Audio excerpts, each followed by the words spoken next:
This is Jamie 13 Horror, and I'm here to tell you about the most disgustingly disturbing serial killers the world has ever seen.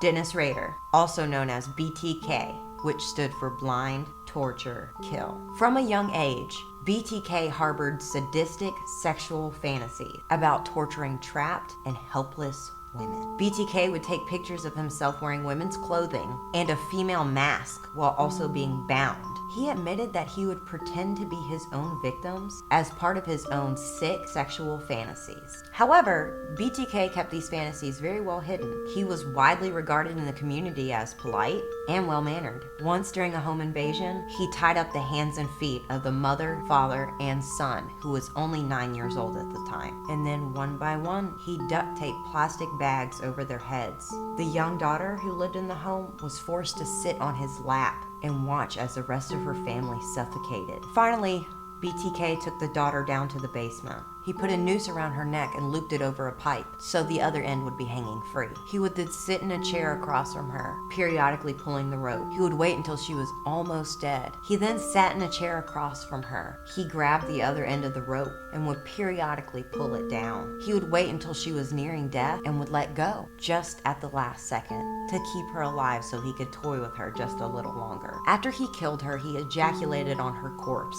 One would say he deserved a taste of his own medicine, but unfortunately, he enjoyed doing those same exact acts to himself. Israel Keys. Israel was a serial killer, bank robber, burglar, arsonist, kidnapper, rapist, and necrophiliac. Growing up, Israel lived in a one-bedroom cabin with his parents and 9 other siblings. They had no electricity and no running water. Having to hunt for his own food made Israel realize his love for killing. He started not only hunting animals for food, but torturing anything with a heartbeat. Israel kidnapped a teenage girl who was working at a coffee stand in Alaska. After murdering her, he left her body in the shed out back, went inside, packed for a pre-planned cruise in New Orleans, woke his young daughter for school, and then left for the airport. When he arrived back home from his vacation, he took the teen's body. He applied makeup to her face and sewed her eyelids open with fishing wire so he could take pictures of her holding the daily newspaper to use for his ransom note. He did this so she would appear that she was still alive. He was caught, but unfortunately never had to pay for his crimes. He hanged himself and slit his wrists and successfully committed suicide while in prison. He was still awaiting trial. Fred and Rose West. Fred and Rose West were a married couple who had very similar childhood. They grew up in very physically, sexually, and mentally abusive homes. Rose found her comfort in older men, which is how she met her husband Fred, who was 12 years her senior. How did the murders begin? It started when Rose had an outburst of anger and murdered Fred's 8-year-old daughter in rage. Instead of coming home being upset, Fred helped her bury his daughter's body under the floorboards in the kitchen. When his daughter's biological mother came looking for her, the couple murdered her as well. Fred encouraged Rose to be a prostitute. He even encouraged her to work in their home, which is where they lived with their 8 children. He actually carved a peephole in the wall to watch as Rose worked. The Wests would work together to lure young women into their home, where they would then violently sexually assault them, murder them, and then bury their bodies in their garden. As she got older, one of their daughters tried to speak out. She was letting it be known the extreme sexual abuse that Fred was putting her through. In response, Fred and Rose strangled her to death. They dismembered her and also buried her in the garden. Edmund Kemper. Ed's troubles started at a young age. At just 15 years old, he murdered his own grandparents. But he was released at the age of 21. He convinced psychiatrists that he was rehabilitated and will be no harm to the public. He lived with his mother, and she made it very well known of her dislike for her son. She would lock him in the basement in fear of him hurting his sisters, would verbally mock him about his size since he stood at 6'9". She claimed she could never show her son affection in fear that it would make him gay. She also told him daily that he reminded her of his father and no woman would ever love him. Ed went on to murder 8 women, the final 2 of those women being his own mother and her best friend. His mother worked at a university, and he grew angrier and angrier that she refused to introduce him to women on campus. So he waited her to fall asleep one night, crept into her room, and bludgeoned her to death with a claw hammer. He then beheaded her and had sex with her dismembered head, only after he had cut out her tongue and vocal cords and thrown them down the garbage disposal. He then took his mother's head and placed it on the fireplace mantle, where he then yelled at it for about an hour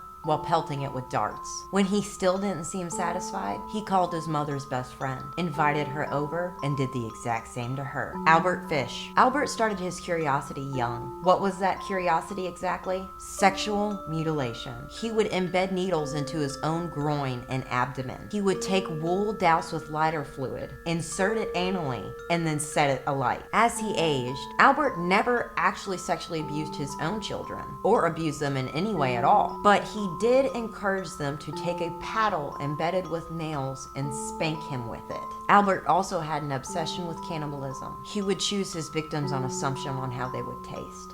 One of his victims was 10-year-old Grace Budd.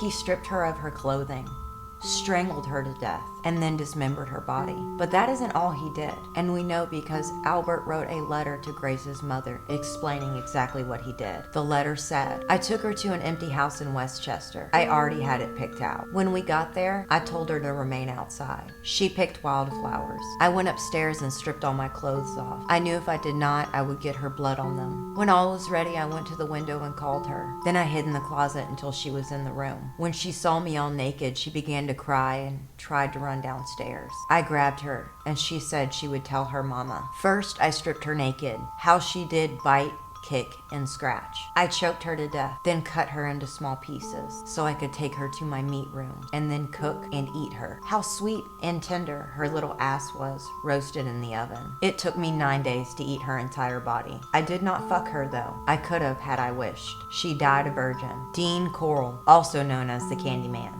Dean's family owned a candy company through his childhood and into adulthood before it closed down. He was known as the Candyman because he was always offering free candy, especially to teenage boys. At one point, Dean befriended a 12-year-old that lacked a proper father figure. Dean filled that role. After several years, the friendship took a dark sexual turn. Dean started asking the teen to perform sexual acts on him in exchange for money. The teenager did it. As time went on, the teenager found Dean assaulting 2 other teenage boys. He had them bound and was violently raping them. Dean told him if he promised to keep quiet, he would buy him a car. The teen agreed. When Dean realized he could buy this teenager's silence, he began paying him to lure young men into his home. The teen would convince boys around his age to come drink and party at Dean's home. When they would become intoxicated, that's when Dean would attack.